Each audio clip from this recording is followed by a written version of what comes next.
Hi everyone. இன்னைக்கு நம்ம வீடியோல எதை பத்தி பார்க்க போறோம்னா CNC lathe machine. ஸோ இந்த வீடியோல CNCனா என்ன அப்படின்றத பத்தியும் CNC மிஷின் அது எந்த பேசிக் பிரின்சிபல்ல ஒர்க் ஆகுது அப்படின்றதோட ஒர்க்கிங் பிரின்சிபல் பத்தியும் CNC மிஷினை யூஸ் பண்ணி நம்ம எந்தெந்த ஆப்ரேஷன்ஸ்லாம் வந்து கேரி அவுட் பண்ணி பெர்ஃபார்ம் பண்ணலாம் அப்படின்றதோட டீடைல் எக்ஸ்பிளனேஷன் பத்தியும் தான் இன்னைக்கு நம்ம வீடியோல டீடைலா பார்க்க போறோம். அதுக்கு முன்னாடி நீங்க இன்னும் நம்ம சேனலை சப்ஸ்கிரைப் பண்ணலாம், சப்ஸ்கிரைப் பண்ணிக்கோங்க. கூடவே பக்கத்துல இருக்கிற பெல் பட்டனையும் கிளிக் பண்ணிக்கோங்க. CNC lathe machine explanation பார்த்தோம்னாக்கா CNC lathe is a machine tool that uses computer controlled movement to shape cylindrical or symmetrical parts. It works by rotating a workpiece while a cutting tool moves along various axes to remove material and create the desired shape. So நம்ம CNC அப்படின்னாக்கா computer numerical control lathe machine அப்படின்னு சொல்லுவோம். So இதுக்கும் நார்மலாக இருக்கக்கூடிய lathe மிஷினுக்கும் என்ன difference அப்படின்னு பார்த்தோம்னாக்கா, நார்மலாக இருக்கக்கூடிய மேனுவல் லேத்தில் நம்ம மேனுவலாக தான் நம்ம வந்து அட்ஜஸ்ட் பண்ணி அது வந்து ஆப்ரேஷன் பெர்ஃபார்ம் பண்ணுவோம். இங்கே CNC அப்படின்றப்போ கம்ப்யூட்டர் நியூமரைஸ்ட் கண்ட்ரோல் வந்து இதில் வந்து அட்டாச் ஆகிட்டு இருக்கும்.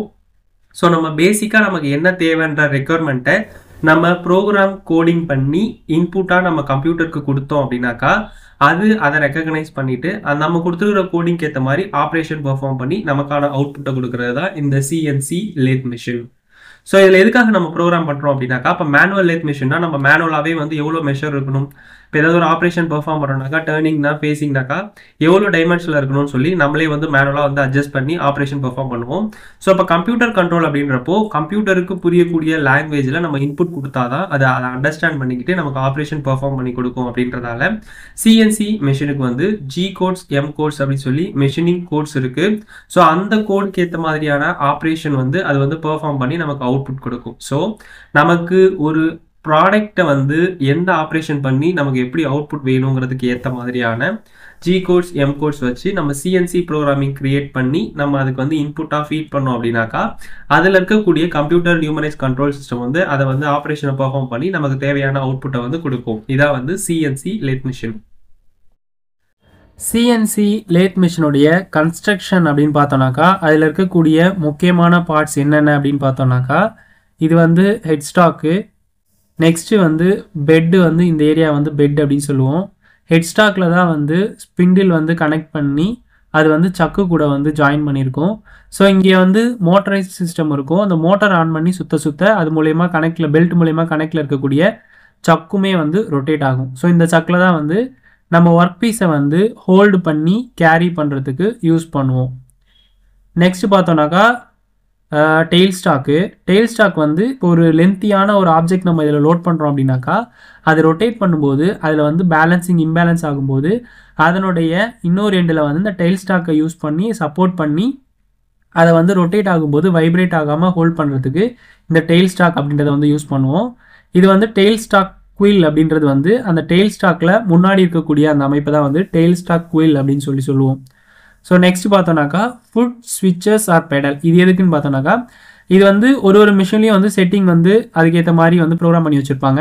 ஸோ இந்த டெயில் ஸ்டாக் இந்த குயில் வந்து ஆப்ரேட் பண்ணுறதுக்கு ஃபுட் ஸ்டெப்பை யூஸ் பண்ணியுமே வந்து ஆப்ரேட் பண்ணுற மாதிரி ஜாயின் பண்ணி வச்சுருப்பாங்க. இது எதுக்குனாக்கா, ஒரு பாட்டை நம்ம வந்து லோட் பண்ணதுக்கப்புறமா நம்ம வந்து பெடலை ப்ரெஸ் பண்ணோம் அப்படின்னாக்கா அந்த டெயில் ஸ்டாக் போய் அது கூட வந்து மேட்ச் ஆகிடும். ஸோ அதுக்கப்புறமா நம்ம வந்து ஆப்ரேஷன் பண்ணுறதுக்கும் ஹெல்ப்ஃபுல்லாக இருக்கும். நெக்ஸ்ட் பார்த்தோன்னாக்கா, இது ரெண்டு தான் வந்து CNCயில் கொஞ்சம் இம்பார்ட்டண்டான இடம். ஃபஸ்ட்டு வந்து டூல் டரட்டு, நெக்ஸ்ட் ஒன் வந்து CNC control panel. So tool turret அப்படின்றது வந்து நம்ம ஒரு ஜாபை சக்கில் லோட் பண்ணதுக்கப்புறமா அந்த ஜாபில் வந்து நம்ம வந்து டர்னிங் பண்ணுமா, ஃபேஸிங் பண்ணுமா, ட்ரில்லிங் பண்ணுமா அப்படின்னு சொல்லி எந்த ஆப்ரேஷன் பண்ணுமோ அதுக்கு என்னென்ன டூல்ஸ் தேவையோ அதை நம்ம வந்து ஹோல்டு பண்ணி கேரி அவுட் பண்ணுறது தான் இந்த டூல் டரட் அப்படின்னு சொல்லி பேர். ஸோ இந்த CNC கண்ட்ரோல் பேனல் அப்படின்றது வந்து CNC அப்படின்னாலே கம்ப்யூட்டரைஸ் நியூமரிக்கல் கண்ட்ரோல். ஸோ இதுக்கு தேவையான ப்ரோக்ராம் லாங்குவேஜஸை நம்ம வந்து இன்புட்டாக கொடுக்கறதுக்கு தான் வந்து இந்த கண்ட்ரோல் பேனலில் நம்ம வந்து யூஸ் பண்ணுறோம். ஸோ இது ரெண்டு தான் வந்து மெயினாக நம்ம CNCயில் தெரிஞ்சிக்க வேண்டிய முக்கியமானது. ஸோ இது வந்து நார்மலாக லேத் மிஷின்லேருந்து இது ரெண்டு தான் வந்து ரொம்ப அட்வான்ஸ்டாக வந்து நமக்கு வந்து தெரிஞ்சிக்க வேண்டியது. மற்றது எல்லாமே வந்து லேத் மிஷினில் இருக்கிறது தான் லேத் மிஷின்லேயே நம்மளே பார்த்துருப்போம். ஸோ அதில் பெர்ஃபார்ம் பண்ணுற கான்செப்டில் தான் வந்து இதுவுமே வந்து ஒர்க் ஆகும். ஸோ CNC லேத் மிஷின் எப்படி ஒர்க் ஆகுது அப்படின்னு பார்த்தோன்னாக்கா, CNC lathe has 2 main axis of X and Z axis. So இதான் வந்து ஒரு சிஎன்சி லேத் மிஷின் அப்படின்னு எடுத்துட்டோம்னாக்கா இதில் வந்து மெயினாக நம்ம யூஸ் பண்ணக்கூடியது வந்து depending on the tool, cutting டூலை பேஸ் பண்ணி ஸ்ட்ரெயிட்டாக வந்துச்சு அப்படின்னாக்கா இது வந்து ஜெட் ஆக்சிஸில் இருக்கக்கூடிய மூமெண்ட்டை குறிக்கும். அண்ட் எக்ஸ் அப்படின்றது வந்து ஃபார்வர்ட் பேக்வர்ட், டூலோடைய ஃபார்வர்ட் பேக்வர்ட் மூமெண்ட் தான் வந்து இந்த எக்ஸ் ஆக்சிஸ் அப்படின்றது வந்து குறிக்குது.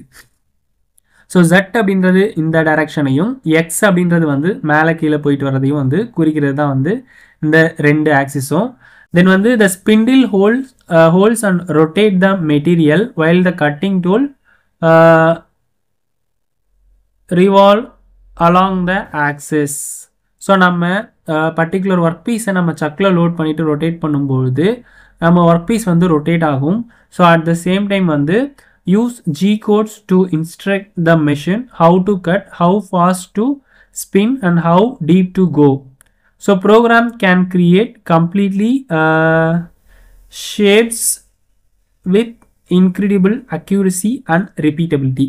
ஸோ நம்ம வந்து ஒரு பார்ட்டை நம்ம சக்கில் லோட் பண்ணிட்டு அதை வந்து ரொட்டேட் பண்ணும்பொழுது நம்மளுடைய கட்டிங் டூல் வந்து மூவ் ஆகி நமக்கு தேவையான ஆப்ரேஷனை பர்ஃபார்ம் பண்ணி அவுட்புட் வந்து கொடுக்குது. ஸோ இதில் நம்ம யூஸ் பண்ணக்கூடிய G code and M codes வந்து G கோட் அப்படின்றது வந்து ப்ரோக்ராம் கோட் அப்படின்னு சொல்லுவாங்க, M கோட் அப்படின்னு வந்து மிஷின் கண்ட்ரோல் கோட் அப்படின்னு சொல்லுவோம். ஸோ இந்த G கோட் வந்து நம்ம எந்த அளவுக்கு கொடுக்கணும், எவ்வளோ கட்டிங் எடுக்கணும், எவ்வளோ ஃபீல்டில் எடுக்கணும், எவ்வளோ ஸ்பீடில் சுற்றணும் அப்படின்ற எல்லா இன்ஃபர்மேஷனையும் நம்ம G கோட் வச்சு யூஸ் பண்ணி நம்ம வந்து ப்ரோக்ராம் பண்ணி இன்புட் கொடுத்தோம் அப்படின்னாக்கா நமக்கு இந்த டூல் டரட் வந்து நமக்கு அதுக்கேற்ற மாதிரி ஆப்ரேஷன் அதாவது வந்து பெர்ஃபார்ம் பண்ணி நம்மளுடைய அவுட்புட் வந்து கிடைக்கும். ஸோ இந்த கான்செப்டில் தான் வந்து சிஎன்சி லேத் வந்து ஒர்க் ஆகுது. சிஎன்சி லேத் மிஷினை யூஸ் பண்ணி நம்ம என்னென்ன ஆப்ரேஷன்ஸ் பர்ஃபார்ம் பண்ணலாம் அப்படின்னாக்கா turning, facing, drilling, boring, grooving, partying, taping, threading. So turning அப்படின்றது வந்து ஒரு காம்பனண்ட்டில் இருக்கக்கூடிய டயாமீட்டரை நம்ம வந்து ரெடியூஸ் பண்ணுறதுக்கு டர்னிங் வந்து பர்ஃபார்ம் பண்ணுவோம். ஃபேஸிங் அப்படின்றது வந்து லென்த்தை ரெடியூஸ் பண்ணுறதுக்கு யூஸ் பண்ணுவோம். ட்ரில்லிங் அப்படின்றது வந்து ஹோல் ட்ரில்லு மேக் பண்ணுறதுக்கும், போரிங் அப்படின்றது வந்து ஆல்ரெடி போட்ட ட்ரில்லில் என்லார்ஜ் பண்ணுறதுக்கு போரிங் ஆப்ரேஷனும், க்ரூவிங் அப்படின்றது வந்து சைடில் வந்து க்ரூவ் எடுக்கிறது, பார்ட்டிங் அப்படின்றது வந்து காம்பனண்ட்டை தனியாக பிரித்து கட் பண்ணுறது, டேப்பிங் அப்படின்றது வந்து த்ரெட்டு போடுறது, இன்சைட் த்ரெட்டு போடுறது, இதில் வந்து த்ரெட்டிங் அப்படின்றது வந்து அவுட் சைட் த்ரெட்டு போடுறது. ஸோ இந்த ஆப்ரேஷன்ஸ் எல்லாத்தையுமே வந்து நம்ம சிஎன்சி லேத் மிஷினில் வந்து பர்ஃபார்ம் பண்ண முடியும். நம்ம ஆல்ரெடி வந்து இந்த ஆப்ரேஷன்ஸ் பற்றி இண்டிவிஜுவலாக அதோடைய ஆப்ரேஷன் டீட்டெயில்டு எக்ஸ்ப்ளனேஷன் வந்து சேனலில் போஸ்ட் பண்ணியிருக்கோம். ஸோ அதனுடைய லிங்க் வந்து டிஸ்கிரிப்ஷனில் கொடுக்குறேன், தேவைப்படுறவங்க செக் பண்ணி பாருங்கள். ஸோ இது வந்து நம்ம சேம் வந்து லேத்தில் நம்ம வந்து இது எப்படி நம்ம வந்து பர்ஃபார்ம் பண்ணி பண்ணுவோமோ அதே தான் இங்கே வந்து கோடிங் மூலயமா ப்ரோக்ராம் பண்ணி இதை வந்து நம்ம வந்து பர்ஃபார்ம் பண்ணுறோம். ஸோ ரெண்டுத்துக்கும் வந்து கான்செப்ட் வந்து சேம் தான், கோடிங் தான் வந்து இதில் வந்து எக்ஸ்ட்ரா வந்து ஆட் ஆகிருக்கும். அட்வான்டேஜஸ் அப்படின்னு எடுத்துட்டோம்னாக்கா precision and accuracy, repeatability. So சிஎன்சியை யூஸ் பண்ணோம் அப்படின்னாக்கா அதனுடைய அக்யூரசி அவுட்புட் வந்து ஹையாக இருக்கும். ரிப்பீட்டபிலிட்டி, ஒரே மாதிரியான ப்ராடக்ட் வந்து ப்ரொடியூஸ் பண்ணுறதுக்கு ஹெல்ப்ஃபுல்லாக இருக்கும். Speed and efficiency, number of parts வந்து ப்ரொடியூஸ் பண்ணலாம். Cost efficiency, versatility, complex geometrics, டிஃபிகல்ட்டான ஜியோமெட்ரிக் எல்லாமே வந்து நம்ம இதில் பர்ஃபார்ம் பண்ணிக்க முடியும். ரெடியூஸ்டு லேபர் காஸ்ட், லேபர் கொடுக்கக்கூடிய காசை விட இதில் கம்மியாக தான் ஆகும். இம்ப்ரூவ்டு சேஃப்டி இம்ப்ரூவ் ஆகும். ரெடியூஸ்ட் மெட்டீரியல் வேஸ்ட், மெட்டீரியல் வேஸ்ட்டை நம்ம வந்து குறைக்க முடியும். ஏன்னா நம்ம ப்ரோக்ராம் பண்ணுறதால முன்னாடியே நம்ம அனலிசிஸ் பண்ணி எல்லாம் பண்ணுறதால அன்வான்ட் மெட்டீரியல் மட்டும்தான் ரிமூவ் ஆகும், மற்றபடி எக்ஸ்ட்ரா மெட்டீரியல் எதுவும் ரிமூவ் ஆகாது. Faster production cycles, increased productivity. So production cycle increase ஆகும், ப்ரொடக்டிவிட்டியுமே இன்க்ரீஸ் ஆகும். இதான் சிஎன்சி லேத் மிஷினில் இருக்கக்கூடிய அட்வான்டேஜஸ். ஸோ ஃபார் நம்ம பேசிக்காக ஒரு பிகினர் சிஎன்சி மிஷினை பற்றியும் அதனுடைய கோடிங் பற்றியும் எப்படி எப்படிலாம் தெரிஞ்சுக்கிறது அப்படின்ற டீட்டெயில் வீடியோ பார்த்தோம். இந்த வீடியோ உங்களுக்கு யூஸ்ஃபுல்லாக இருந்துச்சுனாக்கா லைக் பண்ணுங்கள், கமெண்ட் பண்ணுங்கள், ஷேர் பண்ணுங்கள், சப்ஸ்கிரைப் பண்ணுங்கள். தேங்க்யூ.